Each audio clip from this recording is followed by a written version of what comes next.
Nous n'avons pas reçu la pluie de l'arrière-saison. Écoutez, dans Zacharie, chapitre 10, verset 1, il est dit « Demandez à l'Éternel la pluie, demandez à l'Éternel, demandez-lui la pluie au temps de l'arrière-saison, demandez la pluie. » En résumé, il nous faut recevoir le déversement de la pluie de l'arrière-saison. Ellen White dit « Elle dit, la première pluie est venue pour permettre aux disciples de commencer l'œuvre. La pluie de l'arrière-saison viendra pour nous permettre de finir l'œuvre. Elle dit, l'œuvre ne va pas se terminer avec moins de puissance que ce avec quoi elle a commencé. Laissez-moi expliquer cela. Priez jusqu'à ce que...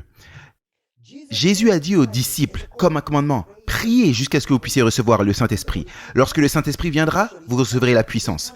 Les deux viennent ensemble. Lorsque le Saint-Esprit vient, la puissance viendra. Alors, allez. Et ensuite, c'est là que ça commence. Ellen White dit dans le livre Conquérant Pacifique que les disciples ont compris qu'ils ne pouvaient pas accomplir cette mission par leur pouvoir humain.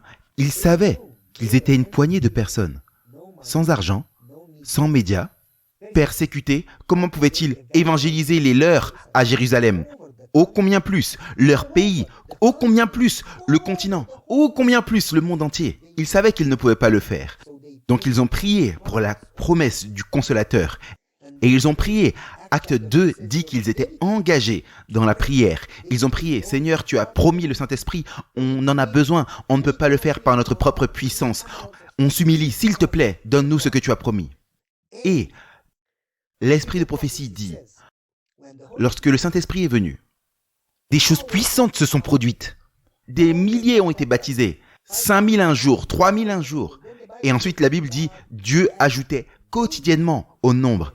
Ça veut dire qu'ils avaient des baptêmes lundi, ils avaient des baptêmes mardi, ils avaient des baptêmes mercredi, jeudi, vendredi, samedi, dimanche, lundi, mardi, tous les jours. Les malades étaient guéris, les morts ressuscités, ils parlaient en langue, des choses puissantes se sont produites. Pourquoi ces choses ne se produisent pas aujourd'hui? Parce qu'on a besoin de prier de manière désespérée pour le déversement de la pluie de l'arrière-saison. À moins que nous ne fassions cela, nous n'allons pas être en mesure de finir l'œuvre avec notre propre force. Priez jusqu'à ce que vous puissiez recevoir le Saint-Esprit. Alors, lorsque vous recevrez le Saint-Esprit, vous aurez la puissance. Alors, allez et prêchez. Laissez-moi partager maintenant mon écran avec quelques diapos et ensuite on va continuer. Écoutez attentivement.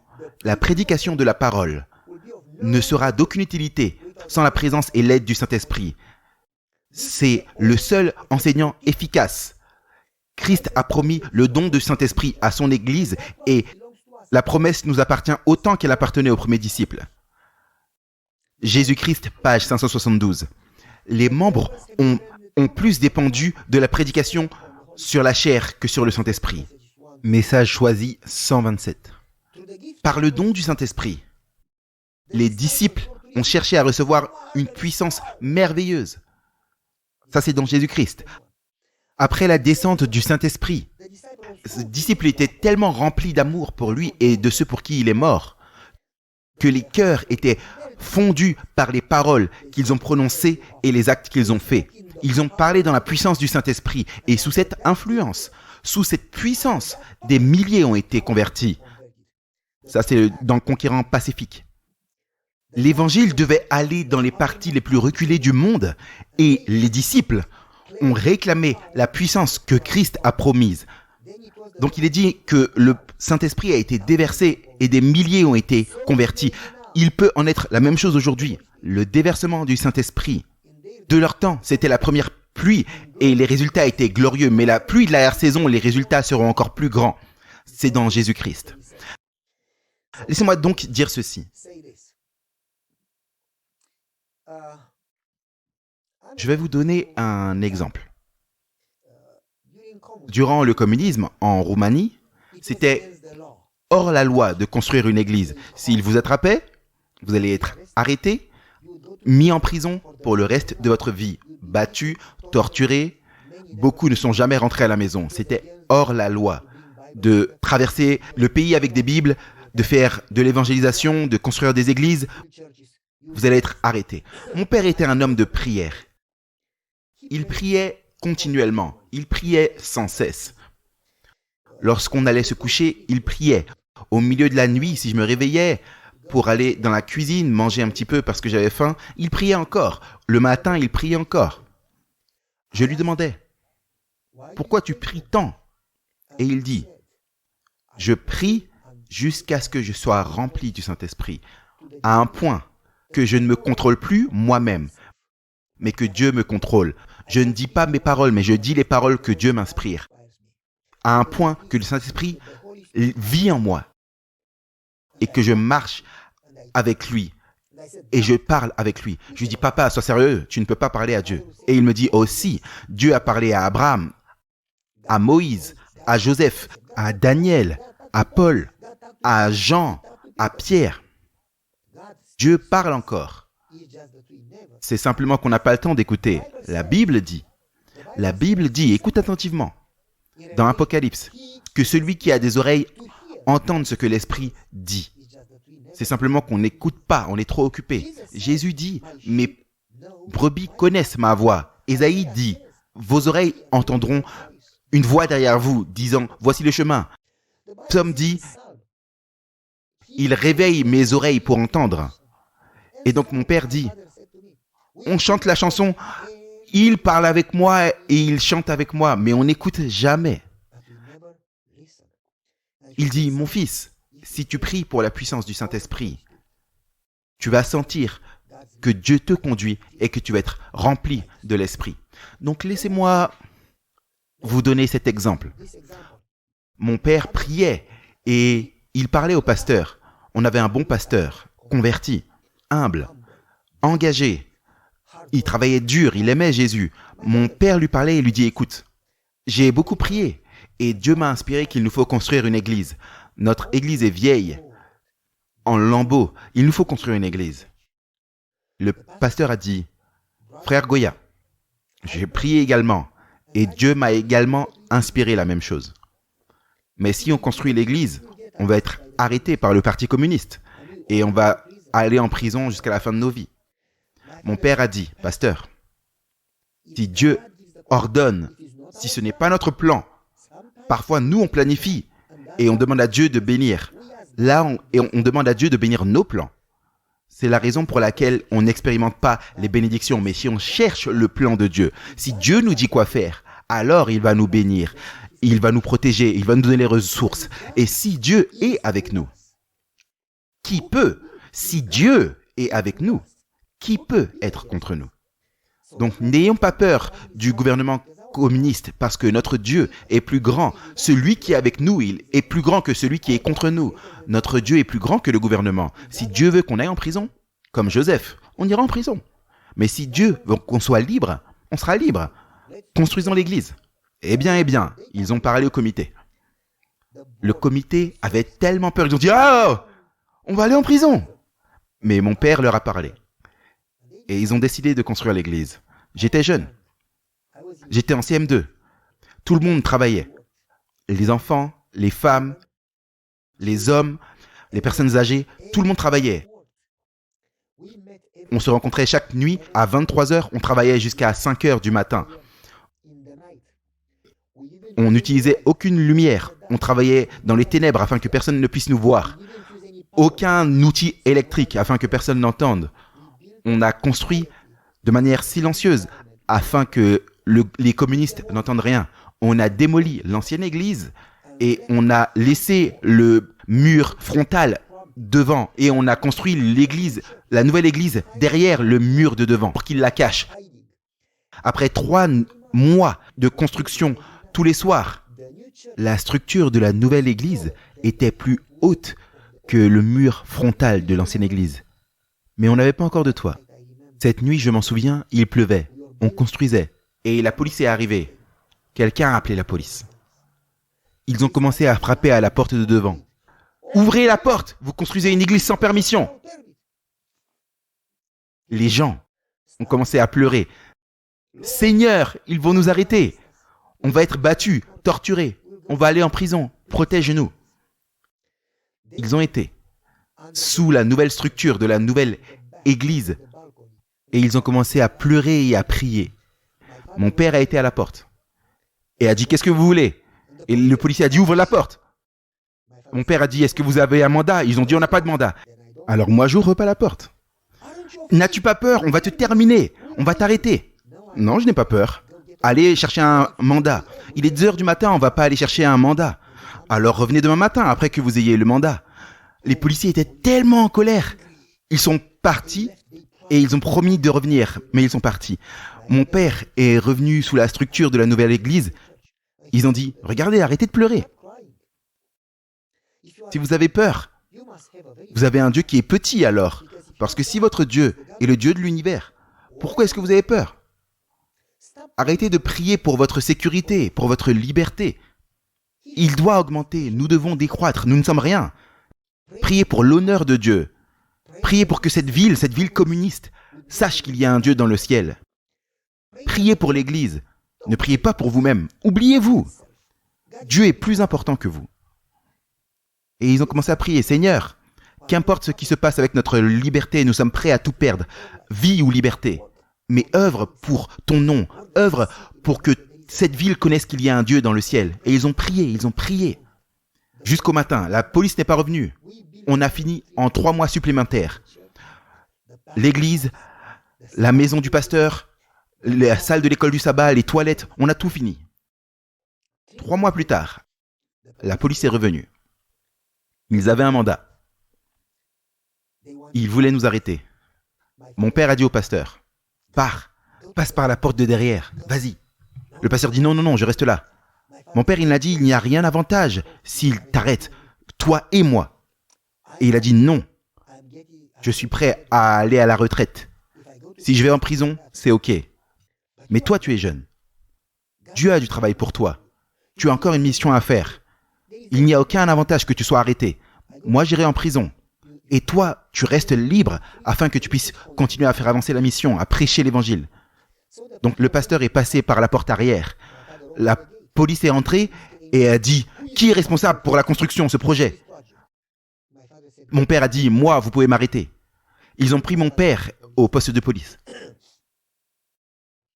Ils ont dit « Pourquoi est-ce que tu as construit cette église ?» Il a dit « Eh bien, Dieu m'a inspiré par son esprit, qu'on a besoin d'une église. » Ils ont dit « Est-ce que tu es fou? Dieu n'existe pas. » Eh bien, peut-être que vous n'avez pas de Dieu, moi j'ai un Dieu. Et il m'a parlé. « Est-ce que tu es fou? Dieu ne parle pas. » Bien sûr qu'il parle, mais vous n'écoutez pas. Ils ont dit « Il faut que tu arrêtes de construire des églises. Il faut que tu arrêtes d'amener des Bibles dans ce pays. On va te terminer. » Il a dit « Eh bien, faites ce que vous devez faire. Dieu vient en premier. Jésus revient bientôt. Et nous devons faire de son royaume une priorité. Il nous faut terminer l'œuvre. » Ils ont dit « On va prendre ton salaire. » Mon père, il a dit « Il n'y a rien à prendre. » Il a dit « Je donne 90% par mois à l'église et je ne garde que 10%. Je n'ai pas d'argent. Je l'investis dans le ciel parce que Jésus revient.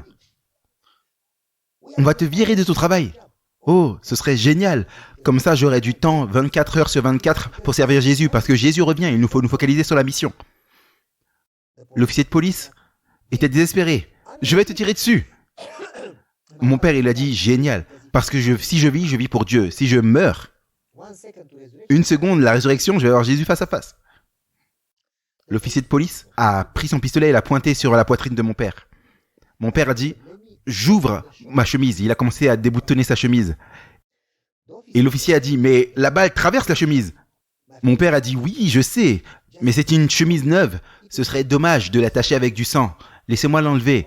Et je vais la donner à un pauvre. Ainsi, vous pouvez me tuer, mais ne détruisez pas la chemise. » L'officier s'est gratté la tête et il a dit à mon père « Mais tu es fou. » Et il a dit « Oui, parce que la sagesse de Dieu, c'est de la folie pour vous. » L'officier a appelé le chef de police. Il a dit « On ne peut pas effrayer cet homme. Il va continuer à construire des églises. Qu'est-ce qu'on doit faire? Il aime son Dieu plus que sa vie.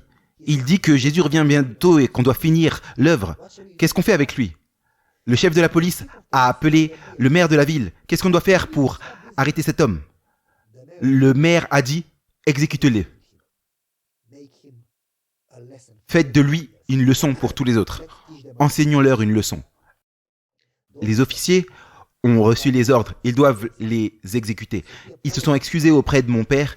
Ils disent « Je dois suivre les ordres. Je dois vous exécuter. » Et mon père a dit « Laisse-moi prier avant. » Ils ont dit « Oh, mais même si tu pries, personne ne va te sauver. » Il dit « Je ne prie pas pour ça. Je ne prie pas parce que ma vie est importante. Moi, je prie pour vous. Mon père a mis sa main sur l'épaule de l'officier. Il a dit, Seigneur, si je meurs, c'est un privilège de mourir pour toi. Je suis heureux parce que toi, tu es mort pour moi. Mais s'il te plaît, Seigneur, sauve cet homme. Je veux le voir au ciel. Je le pardonne. Pardonne-le et sauve-le. Amen. À ce moment-là, le téléphone a commencé à sonner. L'officier a pris le téléphone et c'était le député de la ville, le vice-président, celui sous le maire. Et il a dit, ne touchez pas à cet homme parce que l'esprit du Dieu vivant est en lui. Ne le touchez pas, laissez-le rentrer chez lui. Après que le maire ait donné l'ordre d'exécuter cet homme, le maire a pris sa voiture et lorsqu'il a quitté la mairie, un conducteur sous a pris sa voiture, il roulait comme un fou et a renversé le maire. Et il est mort. Ainsi, le député maire a dit, ne touchez pas cet homme, laissez-le rentrer chez lui. Mon père est rentré à la maison. J'ai dit, savais-tu que Dieu allait te sauver? Il a dit, fils, ce n'est pas important, je ne vis pas pour moi-même.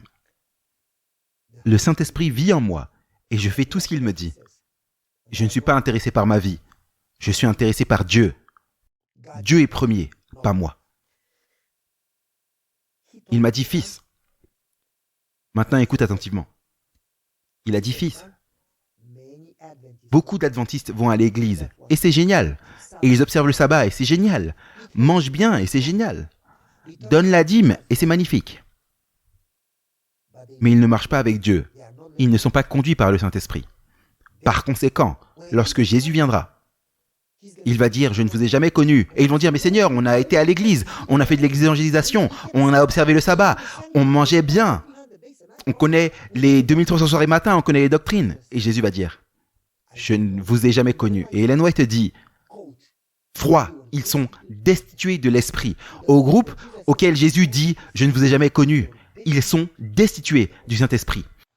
Eh bien, laissez-moi expliquer comment vous préparez. Les disciples ont prié jusqu'à ce que le Saint-Esprit soit venu. Lorsque le Saint-Esprit est venu, le réveil s'est produit, la puissance s'est produite, les baptêmes se sont produits, les conversions se sont produites, les guérisons se sont produites. En une courte période, quelques personnes, sans éducation, sans argent, quelques personnes ont mis le monde son dessus, dessous. Quelques personnes ont mis le monde sans dessus, dessous. Qu'est-ce qu'on a besoin de préparer pour la seconde venue? Ellen White dit, un réveil de la piété pratique est le plus grand et le plus urgent de tous nos besoins. Le rechercher doit être notre première œuvre. Comment se passe le réveil? Notre Père Céleste est beaucoup plus désireux de donner le Saint-Esprit à ceux qui le veulent que les parents de donner de bonnes choses à leurs enfants. Mais notre œuvre doit être la repentance, la confession et la prière pour remplir les conditions. Le Saint-Esprit ne sera déversé qu'en réponse à la prière. La réception du Saint-Esprit est le grand besoin de l'Église aujourd'hui. Prions afin que cette promesse soit réalisée. C'est la lettre 178 de 1907. Écoutez, le Saint-Esprit, Ellen White dit, avec la réception du Saint-Esprit, tous les autres dons deviennent nôtres. Cette promesse du Saint-Esprit, réclamée par la foi, amène toutes les autres bénédictions derrière lui. Si vous avez besoin de puissance, de bénédiction, de succès, vous avez besoin du Saint-Esprit. Lorsque le Saint-Esprit vient, tous les autres, 100%, toutes les autres bénédictions viennent avec le Saint-Esprit. Comment vous préparer? Eh bien, laissez-moi vous donner un exemple. Jésus a dit, le royaume des cieux. Jésus revient, son royaume arrive. Jésus dit, le royaume des cieux est semblable à 10 vierges. Dans Luc 25, 10 vierges. 5 étaient sages, 5 étaient folles. Mais Ellen White dit, il n'y a pas de différence entre elles. Elles vont toutes à l'église. Les 10 sont vierges. C'est pas 5 qui sont vierges et 5 sont des prostituées d'Apocalypse. Non, il n'y a pas 5 pures et 5 qui ont qui ont laissé Jésus et qui ont été vers d'autres dieux et d'autres doctrines. Les 10 sont l'Église de Dieu. Elles sont pures, vierges. Elles sont vêtues de blanc, la robe de justice de Jésus. Les 10 ont des lampes. Souvenez-vous de ce que dit la Bible. Souvenez-vous de ce que dit la Bible. Elle dit, ta parole est une lampe à mes pieds. Dans Psaume 119, elles ont toute la Bible. Souvenez-vous dans Proverbe 6, les commandements sont une lampe et la loi est la lumière. Proverbe dit que les commandements sont la lumière, la lampe. En résumé, les vierges, les 10 ont les commandements. Les 10 attendent la seconde venue, la parousie. Elles sont adventistes. Elles sont pures, vêtues de la justice de Christ. Elles ont la lampe, les commandements, les doctrines. Elles attendent la seconde venue. Elles sont l'Église, les 10.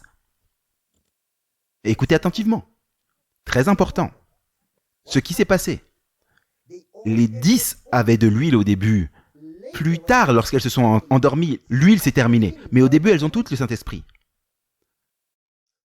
Les 10 ont la lumière au début. Plus tard, lorsqu'elles s'endorment, la lumière s'éteint. Les 10, vous voyez, elles ont toutes été baptisées. Elles vont toutes à l'église. Elles chantent Kumbaya. Elles mangent des brocolis, du tofu. Elles observent le sabbat. Elles connaissent les doctrines. N'est-ce pas bien? Magnifique. Mais ce n'est pas suffisant. Ce n'est pas suffisant de bien commencer. Vous devez bien finir. Ce n'est pas suffisant d'aller à l'école, il faut réussir le diplôme. Ce n'est pas suffisant d'aller aux Jeux Olympiques, il faut être médaillé. Ce n'est pas suffisant d'être baptisé. Il vous faut terminer la course. Bien commencer, mais elles n'ont pas toutes bien fini. Vous voyez,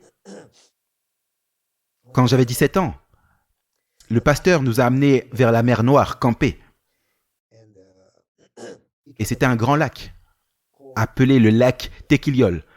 Il faisait 10 km de long, 5 ou 6 de large. Lorsqu'on est sur la berge, on voit l'autre côté. Très petit, des petites maisons parce que c'est très loin. Mais lorsque vous êtes dans l'eau et que vous nagez, 1 heure et demie, lorsque vous éloignez de la berge, à cause des vagues, on ne voit rien du tout. On ne voit que de l'eau. Et plus on est dans le lac, plus on nage, on ne voit rien. Après 2-3 heures, vous ne savez pas. Est-ce que vous allez tout droit? Est-ce que vous tournez en rond? Vous ne savez pas. Donc les gens se noient, ils meurent dans ce lac. Le pasteur nous a lancé un challenge. 27. Qui peut traverser le lac?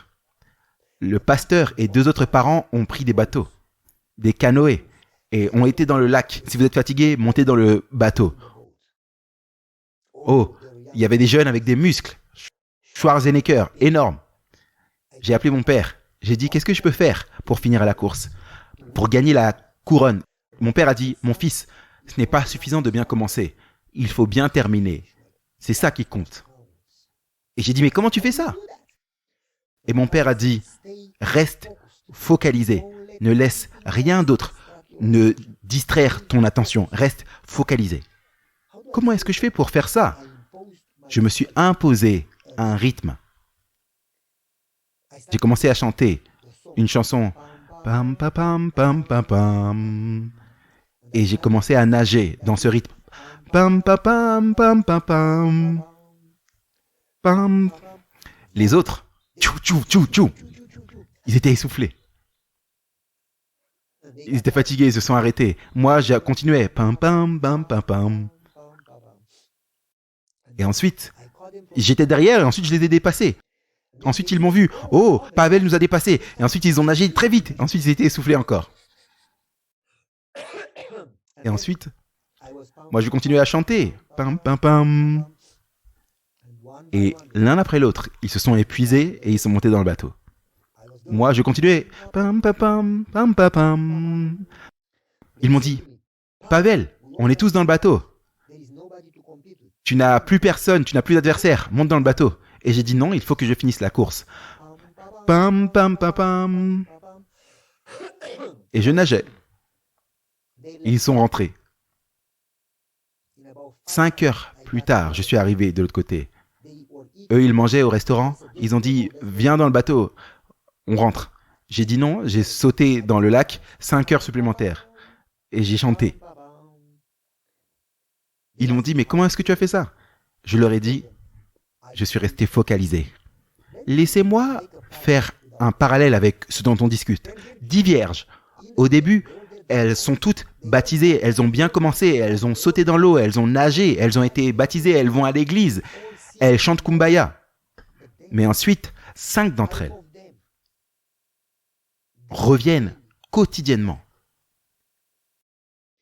et remplissent leur réceptacle chaque jour avec de l'huile fraîche, un baptême frais du Saint-Esprit quotidien, une relation quotidienne avec Christ.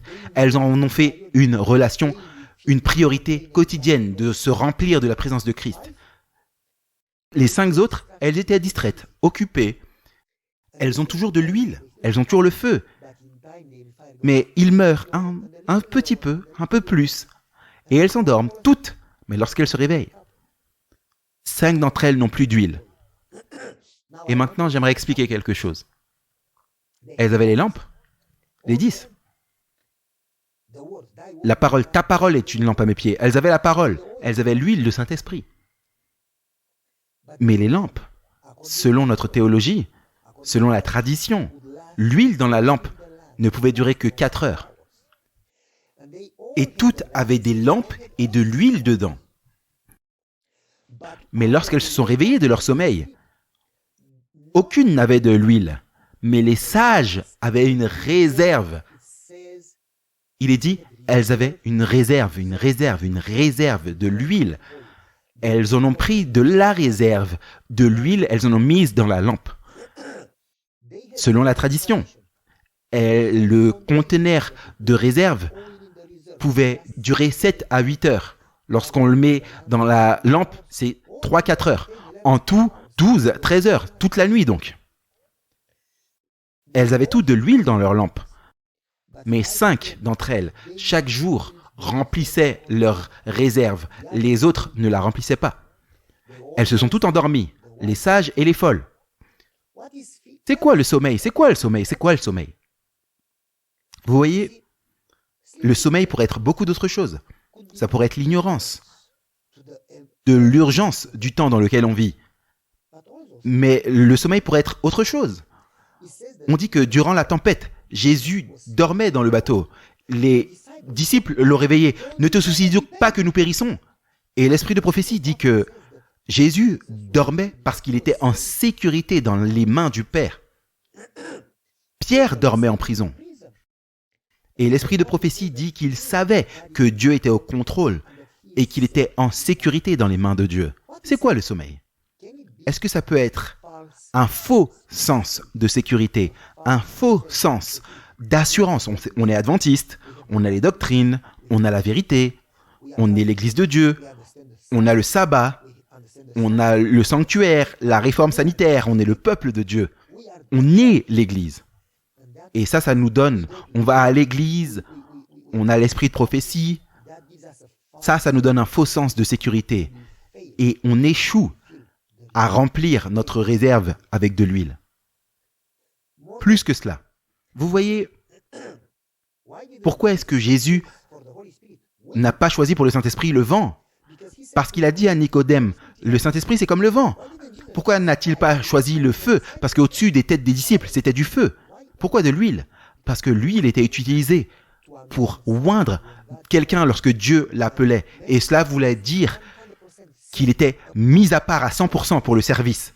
L'huile, parce que lorsque le Saint-Esprit vient, vous êtes pleinement engagé. Dieu vous appelle à 100% à vous engager avec lui. Le Saint-Esprit vous met à part. Et donc, écoutez attentivement.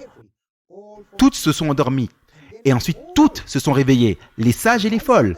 Oh, l'époux arrive, Jésus revient. Regardez à ce qui se passe, réveillons-nous. Elles se sont toutes réveillées. Mais 5 avaient de l'huile de réserve et 5 n'en avaient pas. Parce qu'elles ont manqué. Quotidiennement, elles ont été distraites. Elles n'ont pas nagé. Elles ont été distraites. Elles ont bien commencé, mais elles ont été distraites. Elles ont manqué de remplir quotidiennement leur conteneur avec de l'huile, de se remplir avec la présence de Dieu, le Saint-Esprit. C'est mieux que je m'en aille, parce que si je m'en vais, je vais vous envoyer le Consolateur et il va vous conduire dans toute la vérité. Écoutez attentivement à cette citation. C'est très important. Les disciples endormis représentent l'Église qui dort lorsque le jour de la visite de Jésus est proche.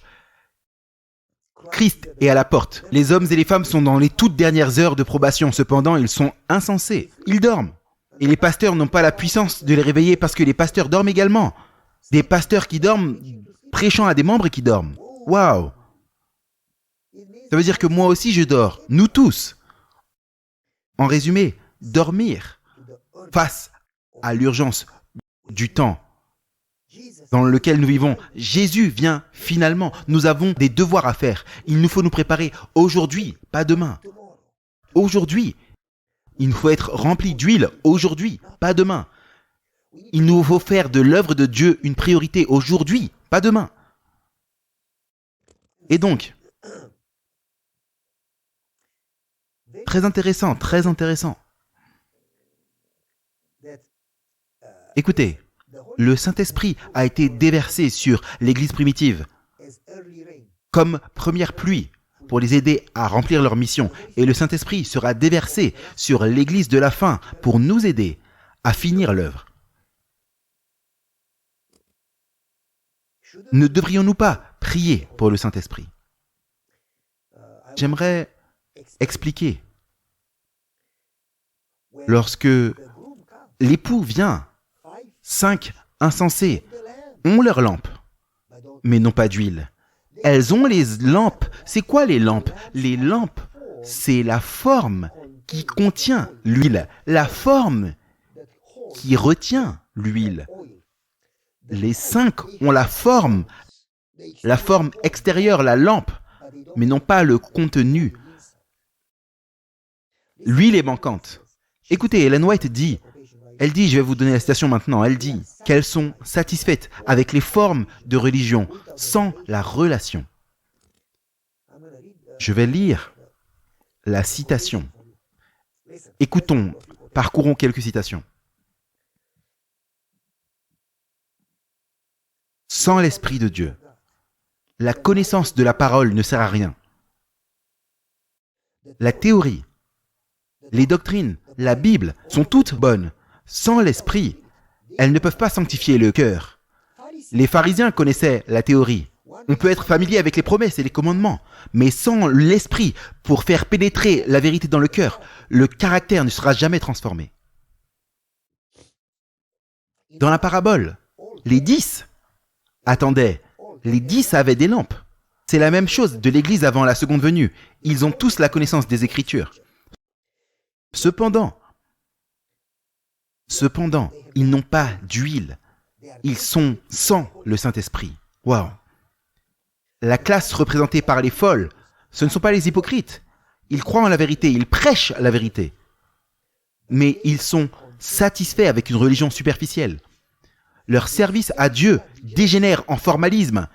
Ils ont les formes, mais ils n'ont pas la relation. Ils sont satisfaits parce qu'ils vont à l'église, ils font ceci, ils font cela. Toutes les formalités. Mais au jour final, beaucoup s'attendront à être admis au royaume, mais dans cette vie, ils ne sont pas entrés dans une relation avec Christ. Écoutez ce paragraphe. Les plus tristes de toutes les paroles seront « Je ne vous ai jamais connu ». La compagnie du Saint-Esprit que vous avez négligée peut seule, la compagnie du Saint-Esprit que vous avez ignorée est la seule qui puisse vous préparer pour les noces de l'agneau. Waouh!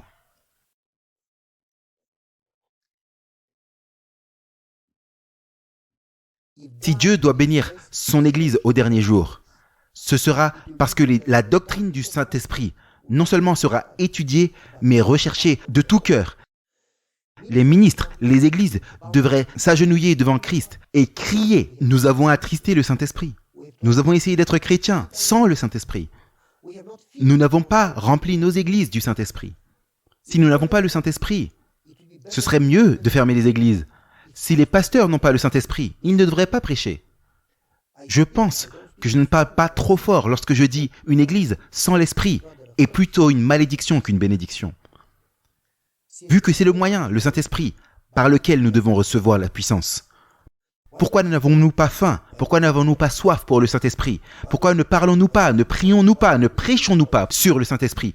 Car quotidiennement, pas au début lorsque vous êtes baptisé, un baptême quotidien du Saint-Esprit. Tous les ouvriers devraient demander, des compagnies de chrétiens devraient se rassembler. En particulier, ils devraient demander à Dieu de baptiser son Église et ses ouvriers avec une riche mesure du Saint-Esprit. La présence du Saint-Esprit sera la proclamation de la vérité avec puissance. Il y a un temps dans lequel nous avons besoin du Saint-Esprit, c'est maintenant. Dans le grand don sans mesure du Saint-Esprit sont contenues toutes les autres bénédictions du ciel. Ce n'est pas à cause d'une restriction quelconque de la part de Dieu que nous ne les recevons pas. Si nous voulions le recevoir, tous seraient remplis du Saint-Esprit. La promesse du Saint-Esprit, si elle est réclamée par la foi, amènera toutes les autres bénédictions à sa suite. Écoutez, mes frères et sœurs, mon temps est presque terminé. J'aimerais terminer avec une autre histoire. Vous voyez, comment se préparer pour la seconde venue? Comment croître personnellement? Comment faire grandir son Église? Comment expérimenter le réveil, le baptême, la croissance? Comment sommes-nous prêts? Voici ce que les 5 ont manqué à comprendre. D'être quotidiennement remplis du Saint-Esprit. D'en faire une urgence, quelque chose de vital, quelque chose de crucial. Quotidiennement, demander le baptême de la pluie de l'arrière-saison. Seigneur, comme les disciples, Ellen White dit, ils se sont rassemblés dans la pièce, ils ont demandé la promesse du Saint-Esprit. Seigneur, on ne peut pas le faire par nous-mêmes. Ce n'est pas par la puissance humaine, mais par ton esprit. Tu as promis le Saint-Esprit à ceux qui demandent. Nous prions que tu puisses accomplir cette promesse. Nous nous humilions et demandons ton Saint-Esprit. Ça, c'est comment on se prépare. Et voilà comment nos églises devraient le faire et comment les pasteurs devraient le faire. Comme les disciples l'ont fait dans la chambre haute, afin que nous puissions recevoir la pluie de la saison et terminer l'œuvre. Nous prions à tel point que nous sommes remplis du Saint-Esprit, à tel point que le Saint-Esprit bouge dans nos cœurs, le Saint-Esprit bouge dans nos foyers, le Saint-Esprit bouge dans nos églises. Nous sommes remplis avec le Saint-Esprit. Alors, nous allons avoir la puissance. Alors, le Saint-Esprit va œuvrer et influencer ceux qui sont autour de nous. Alors, des milliers seront baptisés. Alors, nous serons prêts. Laissez-moi vous raconter une histoire alors qu'on finit. En 1977, il y avait un fort tremblement de terre en Roumanie. 7,6 sur l'échelle de Richter. Beaucoup de milliers sont morts, beaucoup de personnes ont péri. Nous vivions dans un grand bâtiment au 4e étage. Lorsque le bâtiment a commencé à bouger, ma mère a commencé à crier « Seigneur, si je meurs, s'il te plaît, pardonne mes péchés afin que je sois sauvé. » Mon père a dit « Chérie, n'attends pas que la crise soit là pour régler tes problèmes. Tu règles tes problèmes quotidiennement. Quotidiennement, tu te remplis du Saint-Esprit. Quotidiennement, tu te remplis de Dieu. Quotidiennement, tu confesses tes péchés. Quotidiennement, tu cherches la présence de Dieu. Parce que si tu as Dieu, tu as la paix. » Et donc, mon père a commencé à chanter. Rock of ages, cleft for me. Let me hide myself in thee.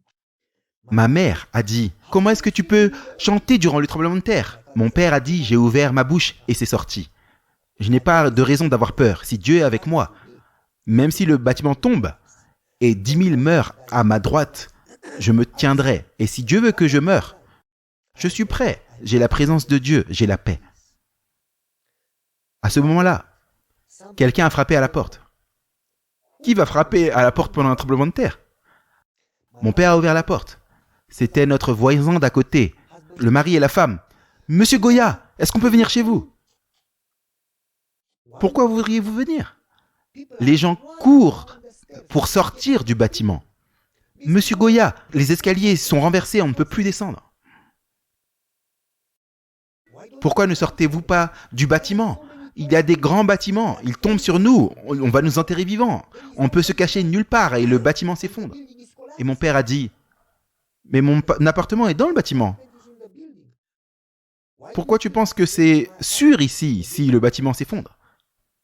Et ils ont dit, on sait que le ciel vit dans votre maison. On sait que la présence de Dieu vit dans votre maison. On sait que l'Esprit de Dieu vit dans votre maison.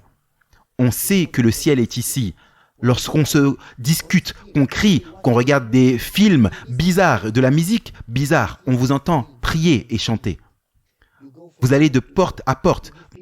Vous donnez des fruits aux gens, des légumes, des livres, vous priez pour eux. On sait que Dieu vit en vous. On sait que Dieu vit dans votre maison. C'est la raison pour laquelle votre maison, c'est le ciel. Votre maison, c'est le seul endroit sûr de tout le bâtiment. Mon père a dit, ok, entrez. Le tremblement de terre s'est arrêté. Mon père a prié pour eux. Et ensuite, je me souviens, il les a regardés dans les yeux et il a dit, n'attendez pas que la crise soit là pour vous préparer. C'est trop tard. Vous ne vous préparez pas le soir avant les Jeux Olympiques pour les Jeux Olympiques. Vous ne préparez pas le soir avant pour la guerre pour la guerre. Vous ne vous préparez pas le soir d'avant l'examen final pour l'examen final. N'attendez pas la crise pour vous préparer. Remplissez-vous de la présence de Dieu quotidiennement. Et lorsque la crise arrivera, vous serez prêts. N'attendez pas demain. C'est crucial. Remplissez-vous de la présence de Dieu aujourd'hui. Et lorsque la crise viendra, vous serez en sécurité. Écoutez, mes amis, ça ce n'est rien. De plus, dans le temps dans lequel nous vivons, ça ce n'est rien que nous devrions ignorer. C'est ce que nous devrions faire en tant que leaders, ça c'est ce que les membres devraient faire, se remplir du Saint-Esprit aujourd'hui, tous les jours, afin que lorsque la crise arrive, vous êtes prêts.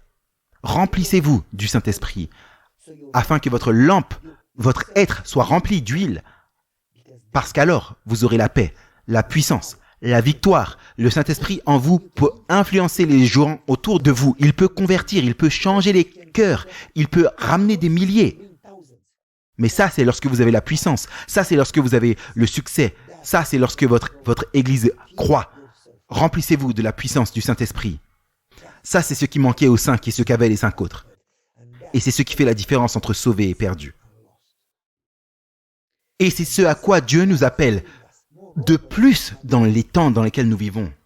Je prie que Dieu puisse bénir votre ministère, que vous puissiez prêcher avec la puissance du Saint-Esprit et réveiller comme jamais avant. On va prier avant de terminer.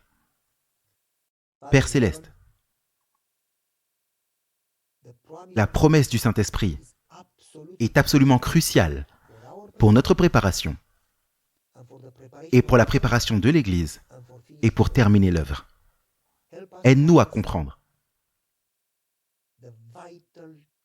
le besoin vital, crucial du Saint-Esprit pour le réveil. Aide-nous à en faire une priorité. Père, bénis cette division. Remplis-les, les leaders, les pasteurs, les membres, avec ton Saint-Esprit. Et aide-nous tous à être conscients que nous n'avons plus de temps pour repousser les choses, parce que c'est urgent. Au nom de Jésus, nous t'en prions. Amen. Amen. Merci beaucoup, Pasteur Goya. Nous avons plusieurs questions. Est-ce que tu peux répondre brièvement?